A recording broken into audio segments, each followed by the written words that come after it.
Alrighty guys, so we're back for the first video of the week with the NRL news. So we're just going to jump straight into it, looking at the injuries, suspensions, and of course the team list. So they just came out this Harvey, and let's jump straight in with Panthers and Knights. So here we have in the backs we've got Stephen Crichton, Kalen Ponga, Dylan Edwards. He should be returning. I think he's in reserves this week. Yeah, with Coruscant coming back, so just even going to make the Panthers even stronger when those two come back. It's just they're just unbeatable this year, aren't they? Jeez. Definitely can tip the Panthers. I mean, it's pretty obvious. But there's when we go to number 3 position, Paul Momorowski. I'm sure if anyone that plays fantasy and has him, it's going to be a bit of a worry. But we're not sure if he's playing it. He's still yet to face the judiciary. I'm not sure if he would have faced by the time this video comes out, but yeah, we're not sure about him and his role this week. But yeah, Matt Burton, he should be dropped with the return of Dylan Edwards, Crichton, and Stephen Crichton will move back to that centre position. Yeah, so we've got, I think, pretty much the rest of it's the same besides Mitchell Pearce injured. Obviously, it's not much of a loss with Blake Green covering for him. Then we move to the forwards. Pretty regular here. I think same player for every position. Yeah, so nothing to talk about there.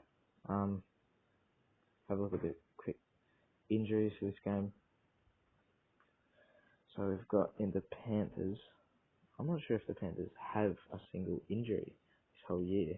They've been pretty lucky, the Panthers. Yeah, they've just the Dylan Edwards and Coruscant out. Yeah, so they've really done well. Like, surprising, they've escaped every week really with like really little amounts of injuries. Like, it's been, I guess, good for them, but it's kind of strange, I guess. Like, then obviously you look at Knights, they're suffering a lot of injuries. So as I talked about, Mitchell Pearce out for a while. Texley dropped anyway. Fitzgibbon, he should be returning soon. Might help them a bit. Move Barnett back to lock and maybe Watson to the bench. But yeah, Chris Randall not even in their top 30. Not worried about him. Same as most of these players here. Heimel Hunt should be returning to the centres or wing in round 8 to 9. Edric Lee hasn't played yet this season. He should be good for them when he returns in round 8. Anyway, so we go back to the team list, and we've got the second game of the week with Titans versus Rabbitohs. After last week, Titans, we all thought they were going to come out this year and like be one of the top 8 teams. They're really not looking like that. Especially after that game, like Tommy Turbo, how good is he? Like, wow, comes back and manages to pull off such a flogging for Manly. But yeah, doesn't look like there's too much difference in this game either. Scroll down, and there's not much to talk about besides the Latrell Mitchell obviously being out, moving Johnson to fullback. And that's about it. Paulo coming in. And it doesn't look like there's much different here. We'll just keep it the same. Besides, I think that obviously for Sumalawi being sidelined for the next 2 weeks, I'm moving Fodawake to number 10 role. Just to start there.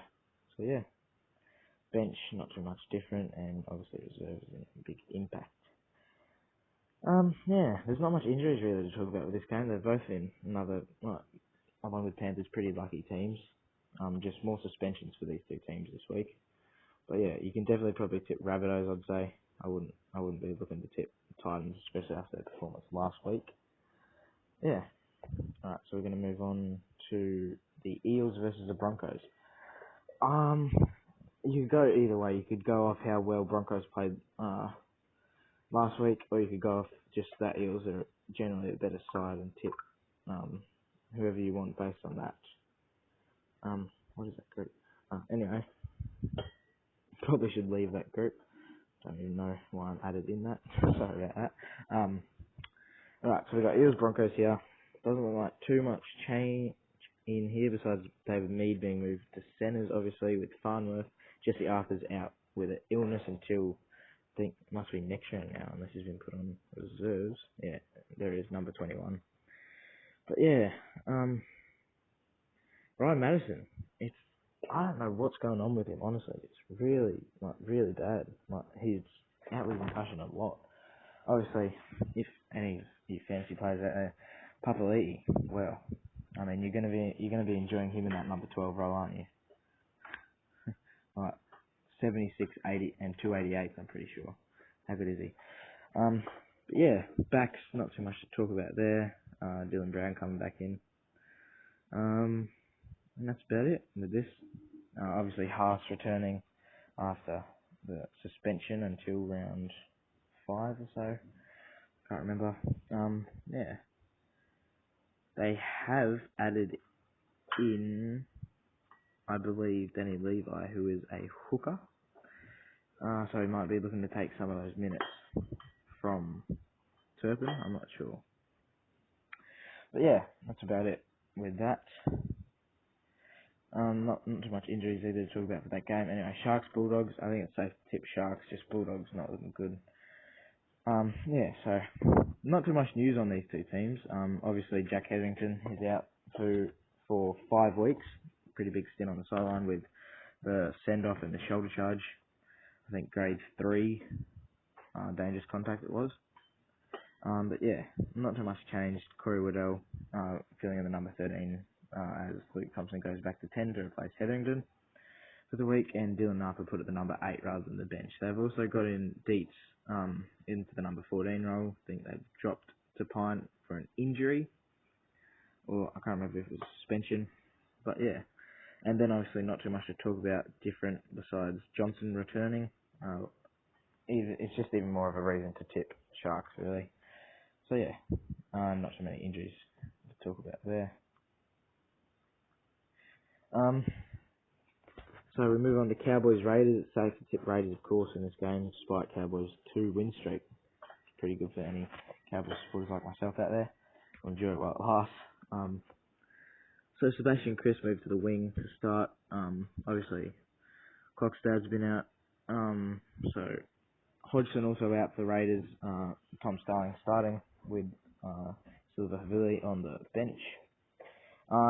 We have the return of Harawira Naera and Horsburgh, so that'll be just even more of a reason to tip them as well.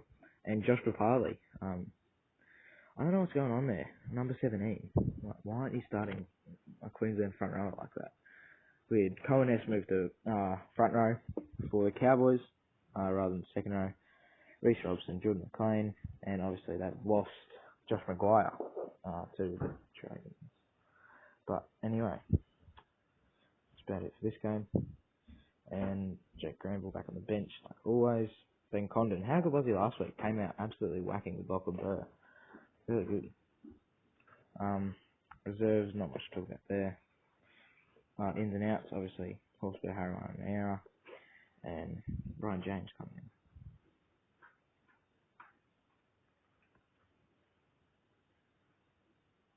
So we move to the next game of round 7, West Tigers vs Manly Seagulls at Bankwest Stadium in Sydney.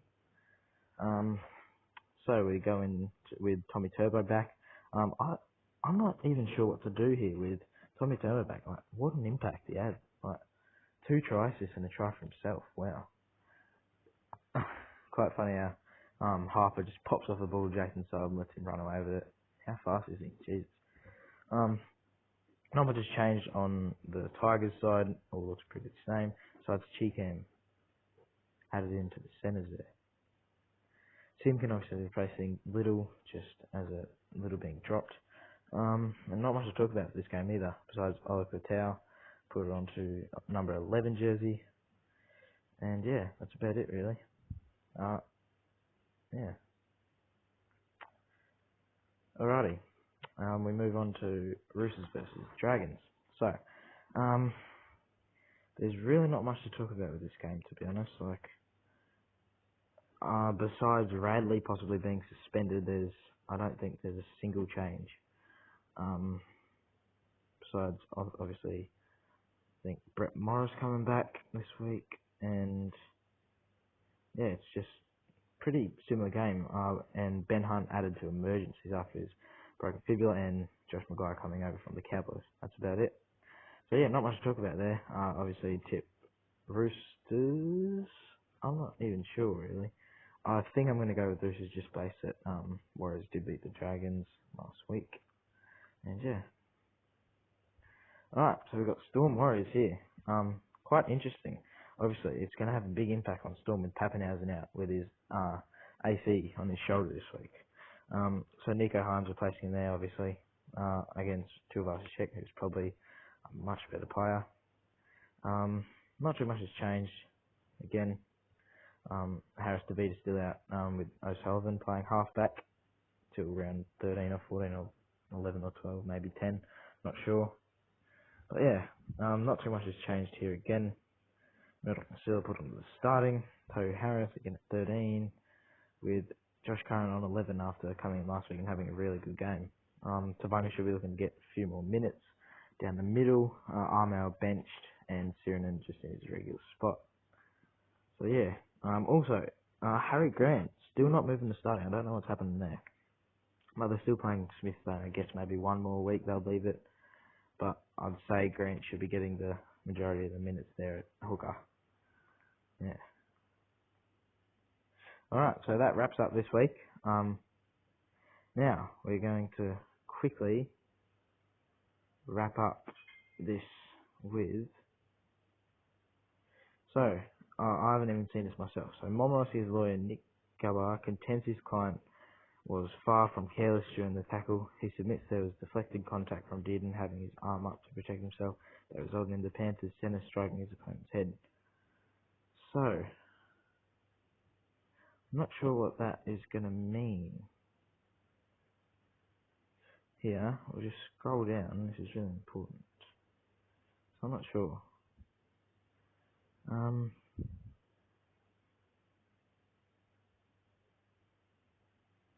Okay, so they've challenged it.